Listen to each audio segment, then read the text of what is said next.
8 lessons I learned from a friend at college. While growing up, I hardly read any other material but my academic materials. I was learning to be a great employee. But being a great employee is not the best way to financial freedom. Except you are a top employee in a multi-million-dollar company.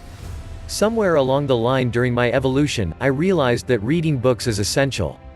Charles T. Munger, a billionaire with an estimated net worth of $1.6 billion once said, and I quote, "In my whole life, I have known no wise people over a broad subject matter area who didn't read all the time. None. Zero. You'd be amazed at how much Warren reads, and at how much I read. My children laugh at me. They think I'm a book with a couple of legs sticking out. The average CEO reads an average of 1 book a week.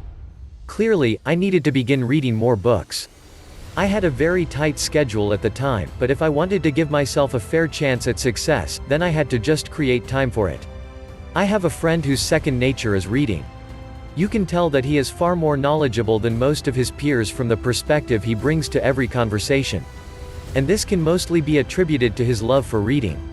One day, we engaged in a conversation and he decided to share with me some lessons he learned from reading a few good books. I will share those lessons in this video. If you are new here, be sure to subscribe so that you can be informed when we put out new amazing videos like this one. Number 1. Paddle and pray. He told me a story about 2 brothers who were at sea. There was a huge storm and they felt stranded. Thank goodness they had oars.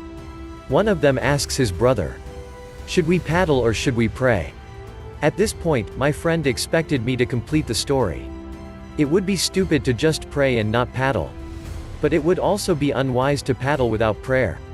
You may not know this, but very many successful people attribute their success to obeying a certain divine calling or inner guidance. Prayer is one way to connect with that voice. The lesson my friend was trying to draw my attention to here is that you should never allow yourself to be paralyzed by fear of failure. It is okay to fail. Fail fast, but make sure you fail forward. Kevin Systrom and Mike Krieger got an investment of about $500,000 to build an app called Bourbon. After all the time invested in building the app, they could only get 100 users. Bourbon was a failure. They could have quit it if they wanted to, but they decided to tweak things a little. And that was how Instagram was born.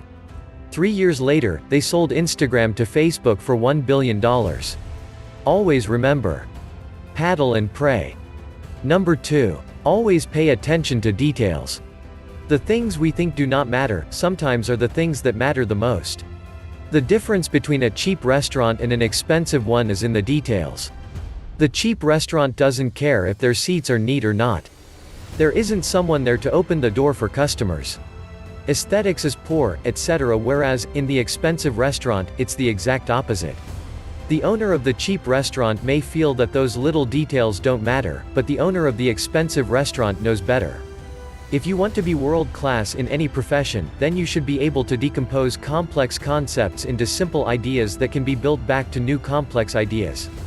This is how inventions, new formulas, and new theorems come about. And this would be impossible without paying close attention to details and knowing how every intricate part of the system you are studying works. Learn the basics and learn it really well. Always pay attention to details. Number 3. Top-tier specialist. The fastest way to be a success in our modern age is to be an entrepreneur. But this comes with a lot of risks. If you want to be a millionaire by being just a specialist, then make sure you are among the top 1% in the world. Anything less might not get you to your goals of becoming a millionaire.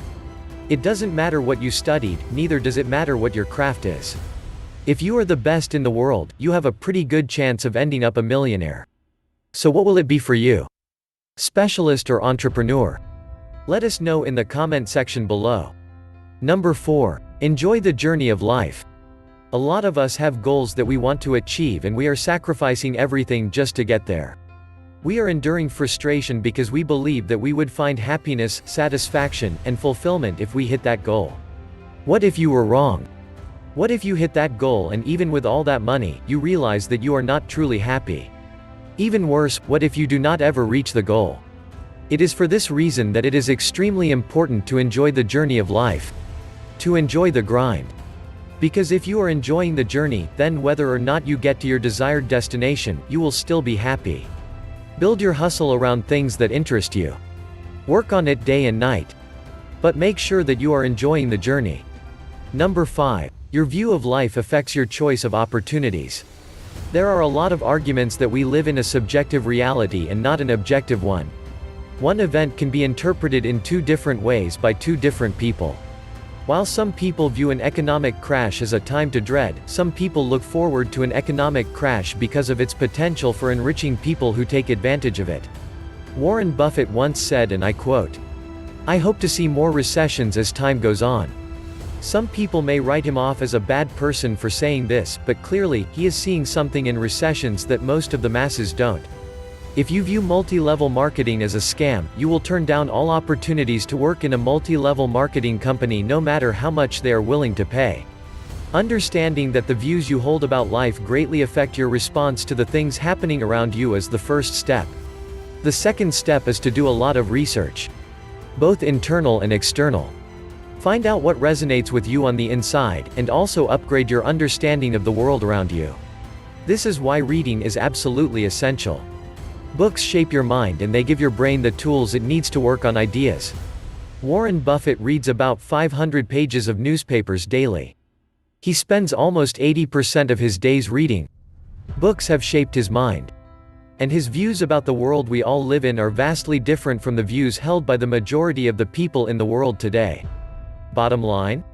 Read more books to expand your mind. Because the view of life which you hold will affect your choice of opportunities and even your ability to recognize such opportunities in the first place. Number 6. If you do not understand the game you are playing, you are destined to fail in the long term. This applies to people who rush into an industry without knowing the basics and hope to make money from it. Even if this pays off in the short term, in the long run, failure is unavoidable unless you become knowledgeable on the subject. Some people pump their money into the stock market without understanding it. Same with the cryptocurrency market. Warren Buffett, undoubtedly the greatest investor of our generation, never invests in what he doesn't understand. According to him, you may make some wrong choices, but the few good choices you make are enough to get you to where you want to be. He turned down investing in Microsoft, which is a huge miss, but remember that you don't have to get it right all the time. The few you get right will more than compensate for all your wrong decisions. Just like in the case of Warren Buffett, who clearly made a couple of wrong choices, his right choices have overcompensated for that. With great knowledge about a field, your actions are more calculated and you better equipped to make better decisions. So, be it cryptocurrency, stock trading, forex, real estate. No matter what it is. If you do not know what you are doing, you are going to run into failure sooner or later. Number 7. Always carry out opportunity cost analysis. If you have a goal that you are working towards, it is always good to set deadlines. When opportunities in other fields are presented to you, always evaluate how joining that venture affects your main goal. Elon Musk, for instance, began a PhD program in applied physics and material sciences at Stanford University in 1995 but dropped out after 2 days to pursue a business career during the internet boom. He could only do one of the two. Join the early birds who profited greatly from the internet boom, or conclude his PhD and join the business world after that. He probably did an opportunity cost analysis and decided to head to the business world. He had his own goal. Yours could be different. What is important is that you are aware of the effects of your present actions on your long-term goals.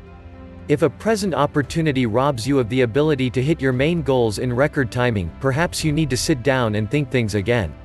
Number 8. Cheap, fast, and great. My friend asserts that in any business you want to undertake, you can only choose 2 out of these 3 choices. Cheap, fast, and great. If you choose cheap and fast, the business won't be great. If you choose fast and great, then it wouldn't be cheap at all getting there. If you choose cheap and great, then it probably would take you a very long time to get there. I do understand to a certain extent what he is saying. For instance, if you want to build a big company from the ground up as quickly as possible and you want it to be great, then you can be sure that you will spend a lot of money on recruiting specialists, equipment, and even on advertising. That would mean you chose fast and great. If you want a great company but want to start with a low budget, then you can be sure it will take you a very long time to get to your goal. And that would mean you chose cheap and great. There are a whole lot of other things I have learned from this guy, but this video is getting too long, so I have to stop here. If you are new here, this channel is all about wealth, business, and making money online. Do subscribe if you haven't. And let us know in the comment section below what your greatest takeaway is from this video. We will see you in our next episode. Thanks for watching. As always, stay energized.